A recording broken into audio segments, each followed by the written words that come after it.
Hello and welcome to today's edition of Extraordinary Outcomes. I'm Shubhanjan Sarkar, your host and founder of Pitchling, the buyer-seller engagement platform. We continue our series of conversations with authors who wrote seminal books on sales that helps us understand the buyer better. Today we speak with Lisa Magnuson about her book, The Top Sales Leader Playbook: How to Win 5x Deals Repeatedly.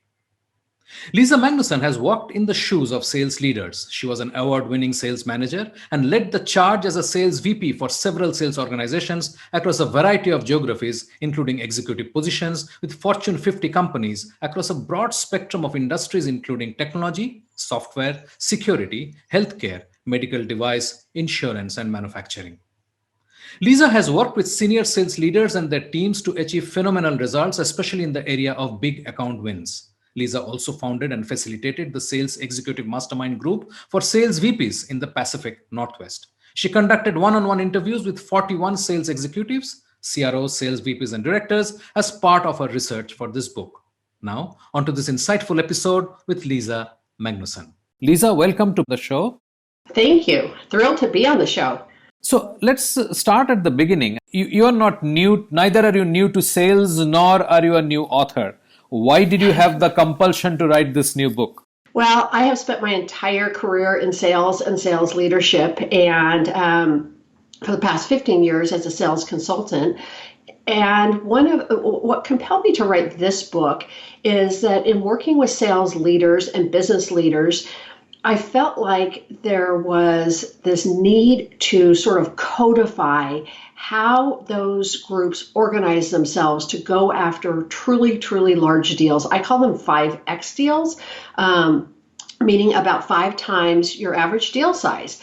And so Thank you for that your was time really at and the for core, joining us is a in this desire to session. sort of codify that I have a so that favor to more ask. people could While you continue to listen to the in having podcast, a please big leave a deal comment culture. or So, rating at would you iTunes say or then wherever that this else you book get your was podcast specifically from? It targeted means a at lot to hear from enterprise you. sales with large annual account value? Yes, but also it can apply to, the mid-market or even small companies. It really is for the leadership team. So the general company leadership team, the sales leadership team, the VP of sales, directors, sales managers, and big account quarterbacks as well. But any size company that has the ability to go after and develop and cultivate and win a big deal, a 5X deal. And the reason why it's important to differentiate is because you have to do different things for those kinds of opportunities. It's not the same as your normal sales process. And that's what the book is about. It's 16 plays that are plays associated with what leaders and account teams and account quarterbacks need to do differently. So, as you were training salespeople or you're talking to sales organizations and leaders in the sales organization, you sort of saw the need. Either they were not focused on something that they could have achieved, or they were coming and asking you something that, hey Lisa, how do we increase the size of our deal? So where did it lie actually? What triggered this? Yeah, well, my practice is a little bit different in that I have spent my entire career in the trenches. And even as a consultant, I am in the trenches with my clients. So what that looks like is, yes, I do offer training, I offer, consulting, but I also offer what I call my war room services. And that is aligning with account teams and helping them identify, develop, and close big deals. So I am literally in the trenches with them day in and day out. And so, I'm helping them prepare for finalist presentations. I'm going through that RFP process with them if they have to do that. I'm helping them score their opportunities. I'm helping them identify who should be on the account team and what the roles are.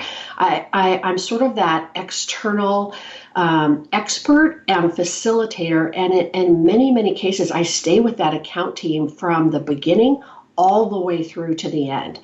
So my desire to help kind of put all this in one place was born out of experience with what account teams struggle with, what sales organizations struggle with sort of trying to bring out the best practices when they do it right, when it's part of their culture, they can repeatedly win big deals.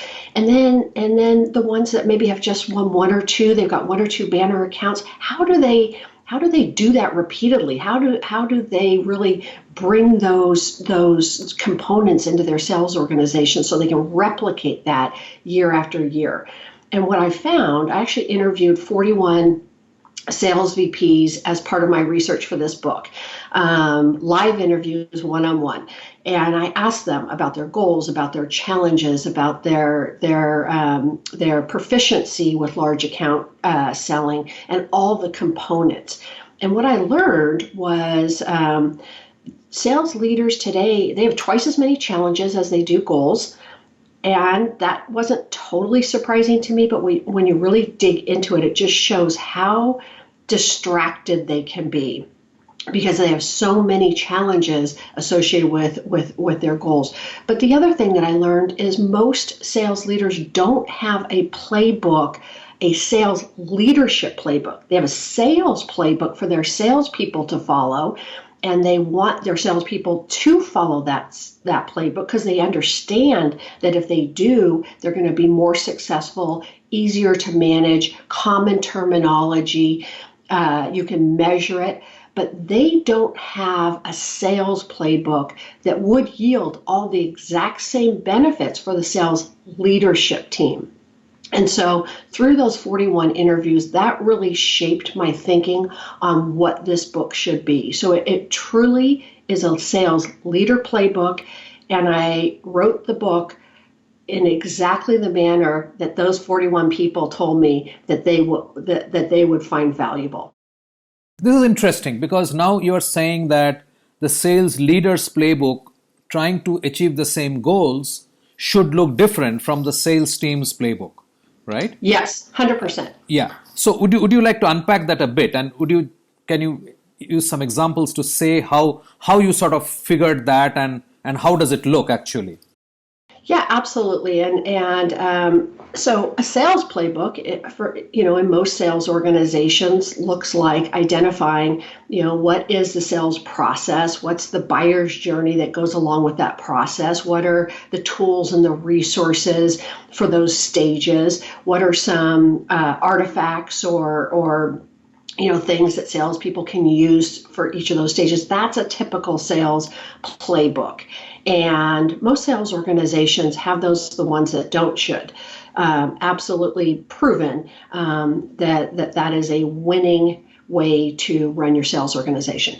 Sales leadership playbook, and my playbook is geared around not just sales leadership in general, but how to really organize the sales leadership team to win these big deals is broken up into 4 parts. What sales leadership is needed, what methodology, in other words, the way we're going to go after these big opportunities, execution, how do you actually do the things that are important, and then culture. Does your company have a culture of winning big deals? And so specifics underneath, so the 16 plays fall under those 4 parts. Right. I'll give you an example, Yeah. like sales culture. Is the executive team, which is so much of your audience out there, it might be the CEO, the COO, the CFO, the CMO, are those people involved with the big deal process? And one play is just dedicated to, what does it look like when that's working? Right. Does your organization have a culture around win-loss retrospectives? So none of the plays are the same as you would find in a sales playbook. They're very different. Got it. So most of us are into commoditized services, right? Which means we have multiple competitors. Which means that when a buyer is talking to us, it's most likely that the buyer is also talking to 3 or 4 of our competitors, right? Absolutely. It's very likely, very likely. In a scenario like that, how do you actually identify these 5x deals, and how early do you think you should insert yourself into that process? So, I mean, several of my plays, that's a great question. And several of my plays deal with that, but that kind of falls under the methodology. And, Okay. salespeople in general really don't like the word methodology. They don't like the word process. Yeah, true. So, but methodology, I couldn't find a better word for that part, because it's like, how do we do it when you have this 5X? Because it doesn't fit with their normal sales playbook. And that does not mean that all the components of the normal sales playbook, the regular deal playbook, you're still using those. But now you're using a lot more. You have an account team that's been designated by the sales leader and enabled. That's Right. one of the plays in the sales leadership section is designating and enabling the account quarterback. And then once you have this account team, they're going to march down this path. And it's probably going to start with scoring the opportunity.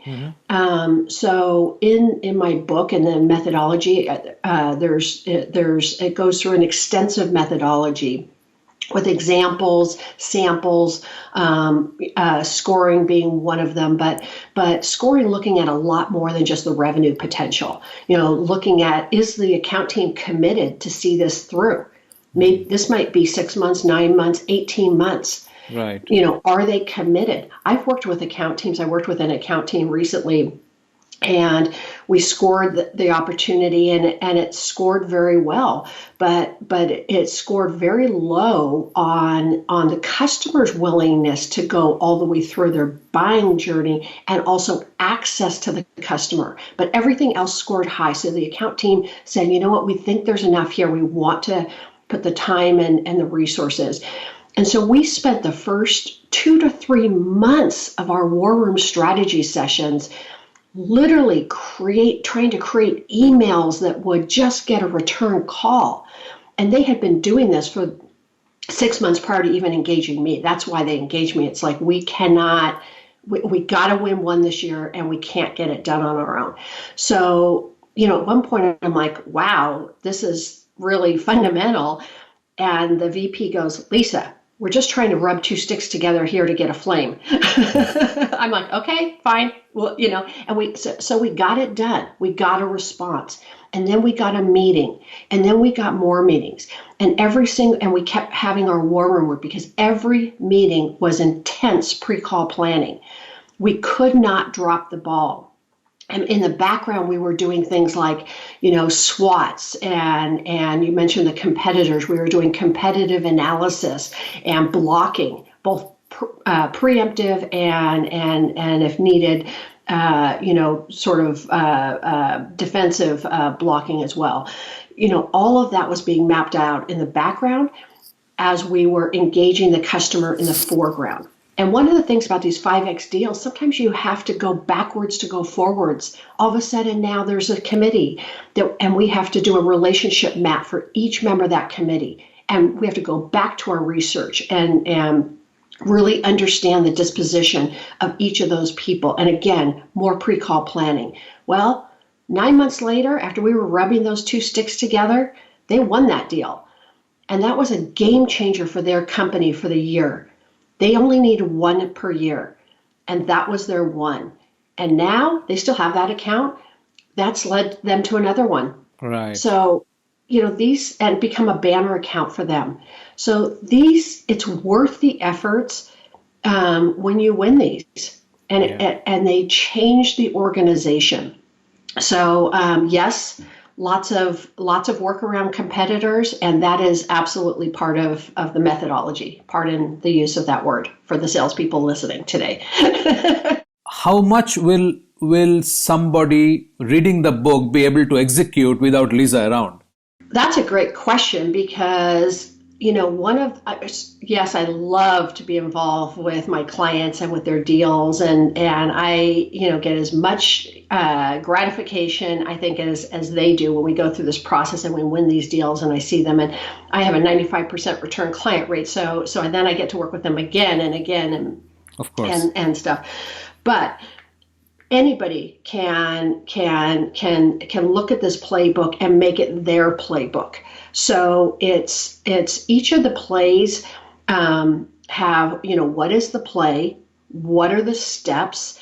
One of the VPs that I interviewed said, as I was, kind of mapping out what the chapters were going to be and the parts and the plays, and she said to me, "Lisa, are you going to have yellow and red flags?" And I'm like, "Well, now I am, because that's the best idea I ever heard." So each of the plays, what is it? What are the steps? What are the yellow flags when it's not working? What are the red flags when it's really now not working? And what remedies can you put in place? And then there's tons of models and examples. So like scoring, there's an example of a scorecard in there. Relationship mapping, example of a relationship map. It's all in there. And every single one of the 16 plays has a sideline coach. So I literally searched the world for experts on each of the plays, and they lend their expertise to that play. So I've got 16 people from all over the globe. No one from India. We're not very good at selling. No, I'm sure that is not true. But I've got the UK, I've got Singapore, I've got all over the world, and the US, of course. But and these people weigh in with their expertise. It might be 3 or 4 paragraphs. This is a playbook. It's very easy to read. So they weigh in with a different perspective to add value to the play. So to answer your question, yes, somebody could read this book and they can absolutely have everything they need to go, how do we implement this in our organization? And I also will facilitate book clubs for folks. I've got an offer out there now around a book club offer. I also built templates. This is one of the things the VP said they wanted, that people can purchase on my website. So it's sort of a blank version of the playbook, and they can buy that. You can use that, get their team together. Maybe while they're reading the book, they're building their own version of the playbook. So lots of ways that people can, really embrace these concepts and make them work for their organization. Wonderful. I was part of a webinar a couple of days back, and that webinar was talking about the buyer's journey. Mm-hmm. In fact, it was called "Who Moved My Buyer?" to the context that the buyer is not buying the same way today as they were buying, say, 10 years back, and that process is quite different from the way we try to define it from the sales perspective. It's sort of an independent thing. And the point that came out was that one of the biggest disappointments buyers have is after the sale closes, in the quality of the delivery that happens, and the transition from the salesperson to the delivery team and so on. So is this something that you think is critical for an organization to sustain a 5x sales culture? Yes. As a matter of fact, one of the parts in the methodology talks about expansion and expansion opportunities. And Barbara Weaver Smith is my expert. She's the author of The Whale Hunters, very close colleague of mine. We've worked together for many years. She's the expert that talks about that transition and the pros and cons of different ways that companies make that transition. Some companies have the lead salesperson, maybe it's the account executive or the global account executive or the national account executive, and then there's a handoff to an account manager. And so she talks about the pros and cons associated with that versus having the account executive keep the account and the pros and cons associated with that, and offers sort of some really good thinking on maybe a hybrid version of that. But with these big accounts, you cannot win and sustain these 5x deals repeatedly without a rock solid way to make sure these clients are not only happy, that they need to be your best referrals. You need to be able to talk about them and do more business with them, expand them. So a lot of the work, the strategy work, it doesn't end when the contract gets signed at all. It continues on. It refreshes. I'll give you a short story. I was working with another client. This is my biggest win, actually, with one of my clients. And I've had some really big ones, but this is my biggest. Is I was working with this company, and they get big deals. It's kind of just based on what they sell. And we found out about this opportunity, and we were not poised to win it. It was not an existing customer. It was a new prospect. They had some negative perceptions of my client. They already were working with somebody they liked, and there were some geographical challenges. But we scored them, and kind of like the other example that I gave, it's like, you know what? We think there's enough here. We're going to put the resources. We're going to make the commitment. We're going to march forward. So we did. Similar to the other situation, tons of account strategy, especially competitive because they had that current provider that they really liked. So we had to overcome those challenges. We had to really, do a better job than the competitor. Went all the way through, orchestrated every single interaction, and they won that deal, $40 million. Wow. 40 million. So that was my biggest. I've done 30, I've done 20, 40, biggest. So satisfying, celebrations, whatever. But to your point, within 90 days, they did, because we didn't stop with our planning on winning the deal. It went through implementation. We were thinking about implementation way early in the process, because in order to overcome the geographical challenges and to unseat that competitor, we had to really paint the picture of what the implementation was going to look like. So we hit that so hard. Well, they did a great job implementing. Within 90 days, they had a referral for another brand new prospect like the one they had just landed, and now they're working on that. Crazy. $40 million plus next one. Yeah. So you're exactly right. You have to think about those things. You have to put the resources, and that is part of a solid strategy. Wonderful. So I would, I don't want you to give away the book, obviously, in the sense in this podcast. But can you identify a few red flags that you have cautioned people while they're building their playbooks, whether for the leadership or for the sales methodology or for the culture? What kind of red flags have you sort of pointed to, which people really need to look out for?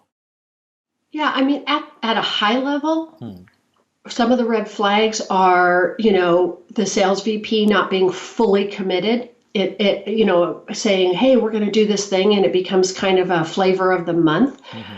Again, at a high level, when you're thinking about culture, the executive team is not backing up the sales leader to go after these, to create a culture around going after big deals. Because let's talk about this very specific. So what would that look like if the executive team wasn't committed? It would look like them just pummeling the sales leader and the sales organization for 30-day regular deals instead of understanding that, sure, you need to continue with your business, your normal business. That engine's got to be running. But if you want to add this 5X deal component, you want to do that repeatedly, sometimes that almost always that takes a different approach. Brian Burns, who's somewhat famous podcaster out of San Francisco, he's one of my experts, and he comments on, sometimes companies leaders have to do things they don't want to do. Maybe they have to get outside of the fiscal year and say, we're going to protect commissions, territories, account assignments outside of that for these big deals. Or, our normal process might be a 30-day evaluation. For these big deals, that might need to be a 6-month, 9-month, and the executive team has to back that up, or we have to make some investments that we don't normally make, and the executive team has to back that up. So a red flag is, where you don't have the culture, which means the executive team isn't on board with doing the things that are absolutely required to go after these big deals, to maintain these accounts, like you pointed out earlier, and to get new ones. And those are some of the high level big flags. Lower level, the account team it's hard to stay with something over time. It's really hard. So you can have dysfunctionality, which can be a yellow flag that can turn into a red flag. People, it's like all of a sudden aren't showing up for the strategy meetings because they get bored. So there's I would say for each of those plays, the yellow and red flags, there's at least 5 yellow flags and red flags for every play. Right. Got it. Literally, it's this minefield or this battlefield that's just fraught with landmines. Got it. As I said, I mean, we are all in a commodities business, all of us. Yes. Yes. So how effectively can you forecast? Because, I mean, if I read the literature and the research, people are missing forecast by miles. Yes. Just with their normal business. Yeah. Yeah. So how do you, from your vantage point and with your vast experience, how do you see we are sort of getting this whole forecasting thing wrong, and how can we fix it? So, in my world, the big deal world, I have to say that I don't spend a lot of time on forecasting. It's my clients would be doing that, but we don't spend much time talking about that. And, it's part of that culture to understand when you have these big deals, they take a long time. There's lots of people involved. Sometimes you have to back up to go forward. Sometimes there are stalls and stops that you don't want to see in your normal sales process, but you will see them in this big deal sales process. You just will. Committees get disbanded, have to be reformed. Executive sponsors move on. New executive sponsor comes forward. A lot can happen over months, during this sales process. So I think the reason why I don't spend a lot of time here with my clients is they have to manage that internally. And certainly in terms of forecasting, these deals probably aren't forecasted until they're very close to being done. It's you have that agreement, you understand the procurement process, the customer maybe has already said yes, and maybe that's when they get forecasted. But I have to say I'm not an expert on that, because that's, my time with my clients is helping them to get to that point. Sometimes when you get to a yes, it's another 3 months. Right. So if I was advising them on that, and I don't, and I'm not an expert on their forecasting process, I would say don't forecast these deals till you have an agreement from the customer, and then it's there. You still have to know a lot about their environment to know what month that contract is going to get signed. Fair enough. I mean, actually, I was coming more from your not with context to the book, but from what you have seen and the fact that we get so much of the forecasting wrong. Yes. What do you think, if you step back and look at it, where do you think we are going wrong? I mean, that was the core question, not so much with the book per se. No, I understand. And I wasn't even speaking to the book, but more speaking to my practical experience. But here is one thing that I will tell you that I do talk to teams about is every time you have a strategy session, every time you do pre-call planning, every time you map out the strategy, every time you refresh the relationship chart, every time that you really dial in your win themes, you're improving your likelihood of success. You're increasing that percentage. And that is something we talk about all the time, because that is absolutely true. So people don't stumble on big deals. They don't, at least in my 30 plus year experience, they don't just come in and then you don't just get them. you have to have, that would be nice. But instead, you have to methodically, hence the methodology section of the book, methodically do all the things to keep increasing your likelihood of success. And the reason that's so inspiring to account teams is because they're like, okay, we're going to put this time into meet, and today we're going to work on win themes. It's like that's going to improve our likelihood of success. We just gained 10%. Next meeting, we're going to gain another 10%. And so eventually that adds up to, higher close rates, which is very exciting to management teams and specifically sales leadership teams. Of course. So finally, what would you say would be the core thrust for some organization which is looking at a 5x deal? If you want to say that, okay, as an organization, you have to focus on one thing to build yourself towards a 5x culture, towards a 5x sales organization, this one thing you must do. That's a great question. And so if you want to think about the one thing, to me, it's the account strategies. I call them war rooms. Sometimes, depending on where we are in the world, popular or not popular, but that's kind of, right. I've been doing that for years and years and years, so hard to come off of that. But the one thing is those account strategy, because it has a multiplier effect. So, if the book has 16 plays, and that's one of them, implementing your war room strategy, but if it has 16 plays, if you do the one, you make progress on so many of the others. Right. And so what does that look like? I mean, one of the things I have in the book is a sales leadership 12-month calendar with activities that you would want to see happening over a long period of time. So if you have those account strategies and they are every month for the whole year and the next year and the next year, you're going to figure out what that methodology is. You're going to do the pre-call planning, the account quarterback or coordinator. I was talking to somebody and from England, he goes, can you explain quarterback? We don't have football here. Or football's different here. Then I go, that focal point. Yeah. All those other things get figured out if you just commit to these accounts. What also gets figured out is the ones that aren't worth the time, Right. So maybe you don't exactly use scoring. You should, but maybe you don't, which is, but you will figure it out just by putting that stake in the ground around the account strategy sessions.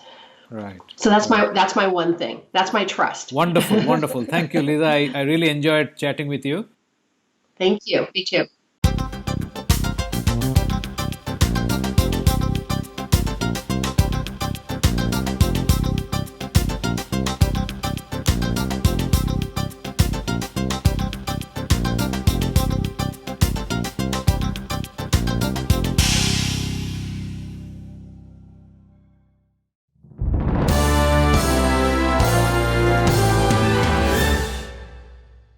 Today, we speak with Melissa Madian, founder and chief fabulous officer at TMM Enablement Services Incorporated, about her book, Enabler? I Hardly Know Her. Quite often, organizations will give their sellers, the product sheets. Here's the data sheet. Here's the product you're selling. Here are all the SKUs for those of you who are old school like myself and remember what SKUs are. And the challenge with that is, and the analogy I use in the book is, it's like you have a truck of produce and you're basically telling the sellers, today on the truck we have oranges, or today on the truck we have apples, today on the truck we have strawberries. But and that's the thing that it is, but there's nothing, a lot of organizations don't talk about, well, what do those oranges and those apples and those strawberries mean to the people buying them? And what is it going to solve for them? So when I go through the what am I selling book, part of the book, it's not the orange. It's what you're selling is, hey, customer, do you realize that vitamin C deficiency could result in scurvy? And that's essentially what you're selling. You're selling a healthier lifestyle and vitamin C intake so that your buyer doesn't get scurvy.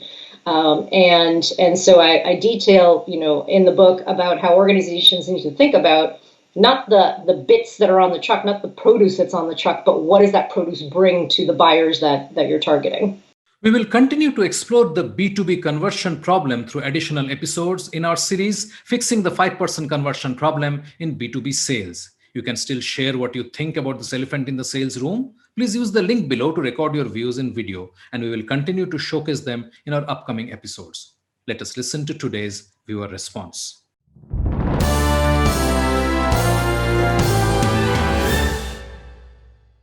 Hi, Shubhanjan. Thanks for inviting me into your show. Congratulations, you're doing a fantastic job.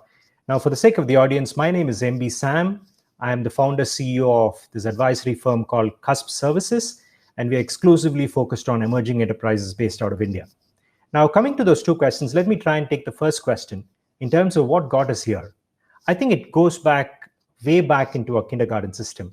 And I'm sure you remember the only time we were allowed to open our mouths was when we had the answer, not when we had a question in our minds. And that continued. Look at all the mark certificates. Look at all the completion, certificate completion, and the trophies that we have. They were all recognition for the answers that we said or we wrote in our exam papers. And just when we thought that we escaped the education system and then we're getting into employment, look at what happens during all the employee onboarding programs, right? So the learning and development, the L&D team, that puts you through a very rigorous product session. And at the end of the session, they give you what is called as an FAQ, frequently asked questions. So at least in our education system, after the question, we were allowed to write our own answers, but the FAQs tell you not only the questions, but also the kind of answers that you're supposed to repeat in front of your customer. So again, we're continuously getting conditioned only in terms of giving the answers, show up and throw up in front of your customers. And that's one of the main reasons, according to me, why the B2B conversion is at an abysmal low. Now, coming to this question about what do I think that can fix it?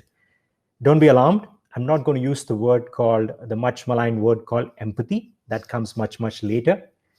The thing that can fix this issue is this word called curiosity, not simple curiosity, childlike curiosity. Thanks for this opportunity for sharing this with you. Time to wrap up for today. Remember, you will soon have access to the complete interviews and transcripts in the series. Keep an eye out for the link in the EXO newsletter. And thank you for watching. Until next time, stay well and craft extraordinary outcomes.